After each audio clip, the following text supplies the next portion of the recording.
E uma audiência foi realizada hoje no Senado com a participação de jornalistas para discutir a censura nas redes sociais. O jornalista Alexandre Garcia foi um dos convidados. Ele afirmou que o Senado é passivo na defesa da Constituição. Não procurem responsabilizar outros que não sejam o próprio Senado. Porque a origem disso tudo está na passividade do Senado, que é o único órgão capaz de corrigir esse desvio da Constituição. E desvio da Constituição é gravíssimo. É gravíssimo, aprendi isso com meu avô quando eu era menino. É gravíssimo. Olha, eu fui lá na PUC, eu fui presidente do centro acadêmico. 1968, 69. Sabe o que eu andava, o que eu punha no bolso para me garantir? A Constituição de 67, e me garantia. Sempre me garantiu. Eu fiz o que devia fazer, fiz greve, e a Constituição me garantiu. Hoje, eu temo que a Constituição não me garanta. Alexandre Pitolli, apresentador da Rádio Auriverde, revelou que a emissora, a qual era afiliado, fez um acordo para prejudicar funcionários que não se adaptassem a uma mudança editorial. Nós estávamos ainda atrelados a uma rede que naquele momento tinha nitidamente um posicionamento e a partir do pleito de 2022 e em função da publicação da matéria da Folha de São Paulo, de anteontem, e de todos os desdobramentos, nós passamos a entender de fato o que aconteceu ali, com tudo o que aconteceu na Jovem Pan, e Alexandre Garcia é vítima daquele momento, dentre outros como Augusto Nunes, Guilherme Fiuza, Rodrigo Constantino, Paulo Figueiredo, todos esses que passaram por um momento onde a Jovem Pan decidiu, foi uma decisão da Jovem Pan, entregar esses profissionais numa espécie de acordo. Num outro momento, Pitolli detalhou ameaças feitas ao jornalista pela direção da emissora. Aquela foice que acabou fazendo com que muitos profissionais que fizeram a Jovem Pan, naquele momento, chegaram onde chegou, a mesma foice nos atingiu. Fui pressionado, muito pressionado, por conta do conteúdo que nós estávamos levando para o ar, em especial durante o pleito, durante a eleição de 2022, e fomos alertados, em especial na primeira semana de janeiro, isso aconteceu no dia 5 de janeiro, antecedendo o 8 de janeiro, eu fui a São Paulo, fui a uma reunião na diretoria da Jovem Pan e fui alertado ali, dentre outras coisas, que eu seria preso. Essa foi a ameaça que recebi ali. A comentarista de Oeste Sem Filtro, Ana Paula Henkel, também participou da comissão. Ela ressaltou a perseguição do gabinete de Alexandre de Moraes à revista Oeste. Que depois dessa semana, mais 2 frases entrarão para aquele rol de frases que o brasileiro nunca vai esquecer, o perdeu Mané, o derrotamos o bolsonarismo, pois essa semana mais 2 frases entram para essa lista. Use a criatividade. Vou dar um jeito. 2 assessores do ministro Alexandre de Moraes conversando sobre achar um jeito de censurar a revista Oeste. Um diz, mas ali só há reportagens jornalísticas. E o outro responde, use a criatividade. Eu vou dar um jeito de censurar. Bom, deixa eu passar para o Consta comentar. A gente selecionou alguns trechos aqui dessa audiência que foi realizada hoje no Senado. Consta, trouxemos aqui alguns depoimentos do Alexandre Garcia, do Pitolli, também da Ana. O Marco Antônio Costa, o Paulo Figueiredo também participaram. E chama a atenção que são todos jornalistas de um mesmo espectro político-ideológico, né, Consta, falando sobre liberdade de expressão e contra a censura hoje no Senado. Eu lamento muito, né, que seja uma coisa que virou direita ou esquerda, porque eu sou do tempo de vários esquerdistas que sempre discordaram muito de mim, que nunca fui de esquerda, defendendo pelo menos alguns princípios em comum. Né? Não se negociava isso, liberdade de expressão e por aí vai. Então é lamentável que tenha virado uma bandeira da direita, dos liberais clássicos, dos conservadores, defender a liberdade de expressão.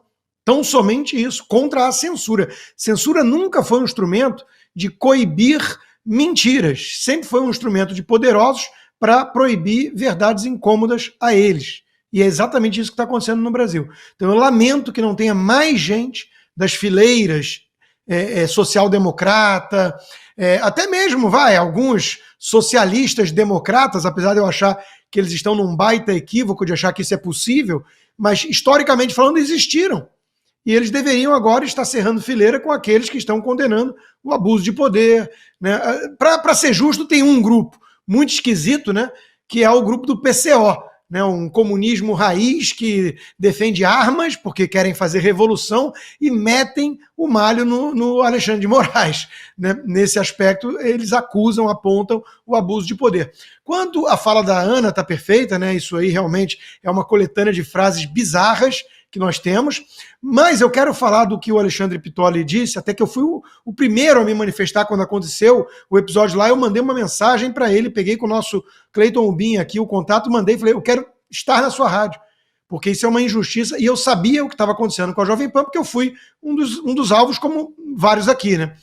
Eu quero só trazer o contexto, né, de que todo mundo está irritado com a Jovem Pan e com razão, porque é uma questão de coragem e é a velha frase do Churchill, né, entre a desonra e a guerra, escolheu a desonra e terá a guerra. Não consegue se proteger contratando, demitindo todo mundo que presta, quase, e contratando gente institucional que, na verdade, vai fazer lobby com o sistema. Não funciona assim. Mas eu quero trazer um contexto, porque essa ameaça que chegou ao ouvido do Pittoli, eu sei que houve também com a turma do andar de cima. Reunião, assim, em sala fechada, sozinho, Alexandre de Moraes e Tutinha. Né? E a ameaça é clara, né? Isso, eu preciso trazer isso, porque a gente aponta a adesão ao sistema da Jovem Pan, que nem está falando de Alexandre de Moraes quase, né, desse escândalo todo, né? A gente aponta isso com tristeza. Mas é importante lembrar que a Jovem Pan estava asfaltando a audiência da Globo News e tudo mais, e com pluralidade, que tinha um bando de esquerdinha lá, de petista mesmo, né? Mas só por dar espaço a gente independente, com viés mais liberal ou conservador, que seja, e estava bombando. E eles tentaram ali amputar. Então, o que ele diz ali, o Pittoli, né, que houve uma espécie de acordo, é mais ou menos o acordo que existe entre um bandido apontar uma arma para minha cabeça e eu decidir entregar o relógio. É importante colocar isso, porque eu lamento profundamente, acho que eles tinham que ter ido para a guerra, acho que não existe esse tipo de acordo, mas era um acordo onde, de um lado, existia a pura ameaça de arbítrio, de tacape, de força, de poder para esmagar um veículo de comunicação. Isso é coisa de soviético. Augusto, você também foi convidado a participar dessa comissão? Fui, avisei que não iria, porque tinha outro compromisso já em São Paulo, mas fui muito bem representado. Aliás, eu incluo o Alexandre Garcia pela longa experiência que teve e pela biografia dele. É entre os jornalistas que estão na Oeste que entraram na mira do Alexandre de Moraes. O Alexandre Garcia está lembrando aí há quanto tempo ele defende a democracia. Então, de novo, vou me permitir falar na primeira pessoa. Em 68, com a prisão, eu era terceiro vice-presidente do Centro Acadêmico Cândido de Oliveira, o Caco Livre, na Faculdade Nacional de Direito do Rio. Com a prisão dos que estavam acima de mim no diretório acadêmico, do Centro Acadêmico, em Ibiúna, eu assumi a presidência. Então eu era presidente do centro, estava no olho do furacão, defendendo as minhas ideias no dia em que o Alexandre de Moraes nasceu. E depois também fui presidente do Centro Acadêmico, o Cândido de Oliveira e o Caco, aqui no Centro Acadêmico da Faculdade de Comunicações. O Centro Acadêmico Lupe Cotrim. Também defendendo as mesmas ideias durante a ditadura do AI-5. Defendendo isso. Agora vem um ditadorzinho, me acusar de golpista. Eu defendi o golpe desde que ele nasceu. E continuei a defender a democracia. Eu combati o golpe no dia que ele nasceu. Eu passei os anos seguintes defendendo a democracia. Era isso que eu já tinha e me afastei da esquerda, porque no dia da morte do Kennedy, do assassinato do Robert Kennedy em 68, eu, como presidente do Centro, estava dando uma entrevista e uma emissora de rádio estava querendo saber o que os estudantes pensavam do assassinato que tinha ocorrido naquele dia. Eu falei, olha, isso é um absurdo, né? Disse o óbvio. É um absurdo, a perda, né, desse cara, né? Não é assim que se faz. Tinha um militante de esquerda me ouvindo atrás e veio e disse mais ou menos o seguinte: escuta, você não pode dizer essa coisa, não, ocupando esse cargo. O Robert Kennedy é parte do imperialismo americano.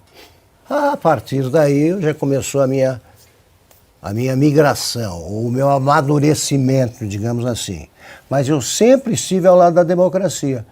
E, de novo, nego ao Alexandre de Moraes qualquer tipo de afirmação a meu respeito.